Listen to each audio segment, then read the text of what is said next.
Hi everyone, welcome to the Enthusiastic Buddhist. So I thought it would be timely for me to make a video in regards to the coronavirus, COVID-19, the pandemic that's currently affecting all our lives in one way or another. There's no doubt that this health crisis has changed the way we usually live our everyday lives.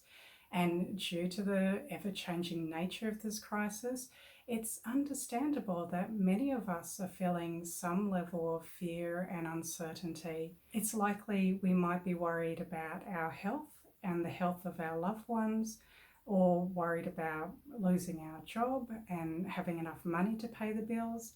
And we might be feeling frustrated at our current situation of perhaps being stuck in our homes and unable to go outside.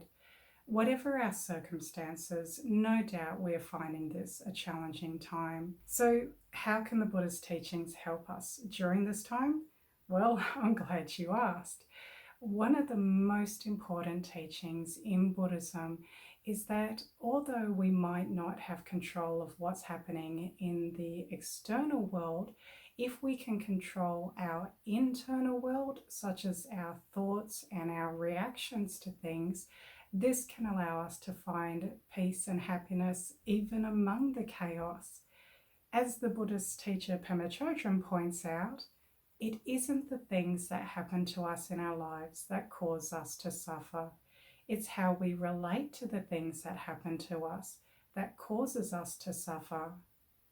Buddhism is all about focusing on our inner world, our thoughts and our intentions, and making sure we get that right, because our mind is the root of all happiness and joy, not what is happening outside. Actually, that is what enlightenment is. It's a complete transformation of our mind. Nirvana is not some place we go to where everything is perfect. It's when your mind is free of the mental defilements of greed, anger, jealousy, and the like. And if you can transform the way you think in a positive way, it will not only help you on a mental level, but a physical level too. Our thoughts have an enormous impact on our health and stress levels, which in turn influence our immune system. And another great benefit that comes from practicing the Buddha's teachings is the ripple effect we have on those around us, in our household and the larger community. Now more than ever, the world needs people who have Buddha-like qualities and are calm in the face of uncertainty. And we can be that by, most importantly, paying attention to our thoughts and our frame of mind. When we're talking about watching our thoughts and trying to cultivate positive ones in Buddhism, there are three mental defilements or poisons we should be trying to avoid at all costs. These are craving, aversion, and ignorance. All thoughts and behaviours that stem from these mental states will bring about suffering. So in order to combat them, we need to try and cultivate their opposite at every possible opportunity. Let's start with the defilement of craving. Craving is when we feel dissatisfied with our circumstances and we're wishing for things to be different. So craving can manifest as thoughts like, I wish I wasn't stuck here, I wish I could go traveling again. These are perfectly natural thoughts to be having, but because they're fueled by craving, they will only lead to feelings of unhappiness. Actually, craving is one of those defilements that is always with us. Even life before COVID-19, when everything was normal in the world, we would have still experienced craving in one form or another. We might have been craving for more excitement in our life or a higher paying job. But now that we've had a lot of our freedoms taken from us, our cravings are more pronounced because we're thinking of all the things we wish we could do. So how do we ease this craving in our mind, this defilement that makes us restless and irritable? The antidote to craving is to practice contentment. In the Sukhavagga Sutta, the Buddha said, health is the most precious gain and contentment the greatest wealth. A trustworthy person is the best kinsman, nibbana, the highest bliss.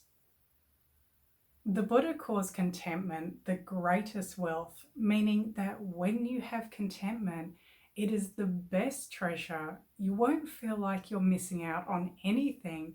You're just perfectly happy with what you currently have, irrespective of the circumstances. So contentment is what we need to cultivate in order to combat thoughts of craving. And fortunately, we can actively generate this feeling of contentment by doing a few things, which are seeing the positives in our situation, cultivating gratitude, and letting go of the need for things to be different. It may be hard to see what is positive at the moment, so I'm just going to list some things that you can reflect on. Firstly, for a lot of us, maybe we should be happy about being able to stop and spend some time at home. We should be thinking how fortunate we are to finally have some downtime. I mean, our lives have become so fast-paced. I'm sure many of us have had the thought that our lives are too busy and we've been longing for a holiday. Well, although it might not be the holiday that we dreamed of, this time at home has provided us with much needed downtime where we have the time to reflect, to be mindful, and even time to meditate. The biggest reason people put off meditation is because they say they don't have time. Well, what a gift we've been offered to have this extra time in our day. Now you can spend some time meditating, which is an activity that can literally transform everything in your life in a beneficial way. Another way to help make things positive is to change your language around your situation. I mean, the words lockdown and self-isolation tend to have a negative feeling about them. But if you transform how you label it in your mind, you can start to feel more positive. Perhaps you can rephrase lockdown and self-isolation as me time, quality time with loved ones, downtime, or even home holiday. Rephrasing the situation can make you appreciative of this time and encourage contentment in your mind. Following on from the previous suggestion to encourage positive thoughts and contentment, try to do something each day that makes you feel good. So do things that light you up. Maybe that's going for a walk in nature if you're able to, or having a relaxing bubble bath with a good book, or listening to your favorite song and dancing. Maybe it's having a nice cup of tea or coffee, doing some meditation, giving your house a massive spring clean, pampering yourself, indulging in some delicious food and drink, or watching a great movie. Actually, one movie I'm looking forward to watching is an animation about the Buddhist life, which I'll put a link to below. And if you've got any recommendations for good movies, please let me know. At the end of the day, the more activities you do throughout the day that you enjoy, the more content you will be, and that will help you to engage in more positive thoughts and actions, which will benefit yourself and others. And one more consideration is to think of the positive influence this crisis is actually having on our planet Earth. I mean, for once, we're seeing blue skies appear in the cities that are usually heavily polluted, and clear water in Venice's canals. In many ways, we're finally giving our planet a much needed rest, so we can think of the positive environmental effects of this pandemic. The other thing I said that encourages contentment is to practice gratitude. This crisis has highlighted just how interconnected we are, how reliant we are on others for our existence, from being able to buy groceries at the store, having access to internet at home, and having trained doctors and nurses willing to risk their lives in order to be there for us and our loved ones. There is so much to be grateful for. I mean, we can be grateful that this pandemic doesn't have a higher mortality rate.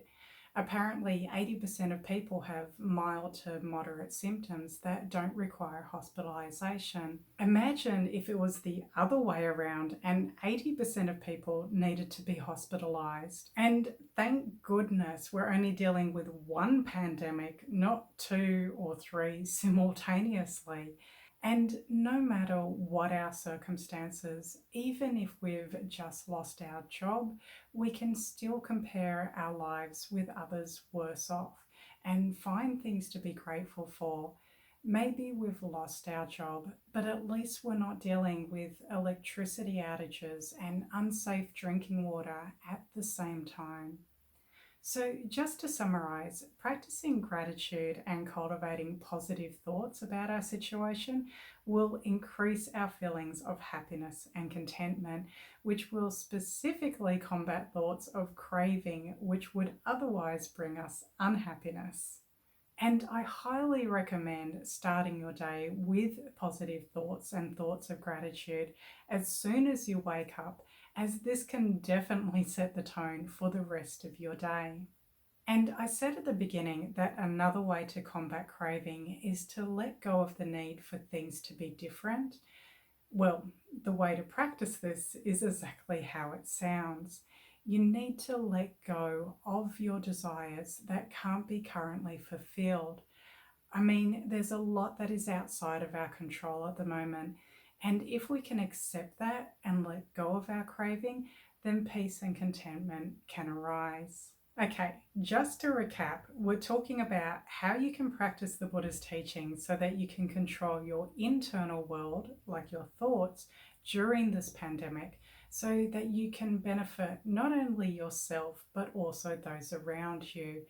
And we identified that you need to avoid the three mental defilements of craving, aversion, and ignorance, which only bring about suffering. And we can avoid them by cultivating their opposite. And we've just looked at ways we can cultivate contentment, which is the opposite to craving. Well, the opposite to aversion is to cultivate compassion. And we don't need to look very far to find suitable objects of compassion. There are all the families who are grieving for loved ones, the people who have lost their jobs and closed their businesses, and the patients currently in intensive care. Now, I'm sure with your exposure to the news, you're probably naturally cultivating compassion several times a day. But if you do find yourself experiencing aversion during the day, whether it's towards someone or whether it's just directed towards your situation, then immediately try to think of people who are suffering so that your aversion is replaced with compassion. One great byproduct of compassion is that when we focus on others, it inspires us to find ways to help alleviate the suffering of those around us. This might mean you reach out to someone you know who might be feeling a bit lonely and you give them your time and attention. Or if your partner normally cooks, you might do the cooking so that they have more time to rest. And by coming from a place of compassion and helping others, this can bring a lot of joy and peace to your mind. And one last thing on this topic of combating aversion, try not to fall victim to the blame game.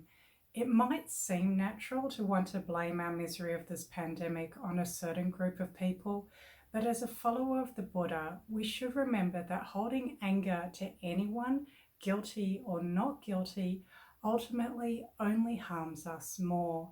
It ruins our own happiness. So if you see thoughts of blame or anger arising, acknowledge it, see the futility of holding on to it, and let it go.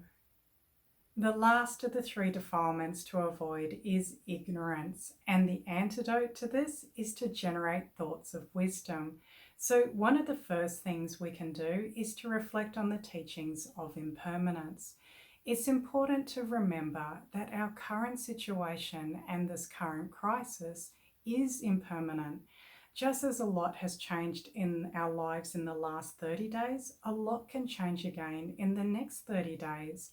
I mean, there's quite a bit of encouraging news about scientists who believe they might have found possible vaccines and cures for COVID-19. They just need some time to trial it. I know when we're experiencing unfavorable conditions, it can feel like things are never going to change. And we can't seem to contemplate how quickly things can change. As you know, in Australia, we've just had one of our worst bushfire seasons. The reason it was so bad was because everywhere was tinted dry. We've never seen our landscape so dry, and it seemed like things were unlikely to change anytime soon. But suddenly in February, we had this incredible downpour of rain that lasted for about a week. And in a couple of weeks, our landscape changed completely. It went from being dry and brown to lush and green. It was hard for us to believe what we were seeing because the transformation was so remarkable. So the point is, although it's hard to imagine right now, things will change for the better, and it could happen a lot sooner than any of us anticipate. Another of the Buddha's wisdom teachings is the teachings on the Four Noble Truths. In particular, in the first Noble Truth, the Buddha pointed out that to live means to experience dukkha or dissatisfaction. And in the second Noble Truth, he explained that the reason for constantly feeling that happiness is one step ahead of us is because of our craving. Basically, we can't find everlasting happiness in life because of this mental defilement of craving. And it's only by practicing meditation and living a virtuous life that we can achieve an awakened state that is characterized by a mind that is free of craving. So one of the important things to realize is that although we might be nostalgic for life before COVID-19 and even romanticize it, we need to remember that life wasn't perfect before. Even once a vaccine is made and we go back to normal life, the majority of our past cravings will be right there waiting for us again. For instance, again, when we had the bushfires, all we wanted was for the fires to end and to have clear blue skies, not smoke, so that we could breathe without fear. But once those outer conditions finally changed, we all went right back to feeling unsatisfied about other things, such as our financial position or, dealing with difficult work colleagues. Basically, your craving and dissatisfaction will never end unless you use this time wisely to create an inner transformation. This is why it's so important to practice meditation and build up your inner stability of mind so that you can experience true freedom and happiness of mind irrespective of the outer conditions.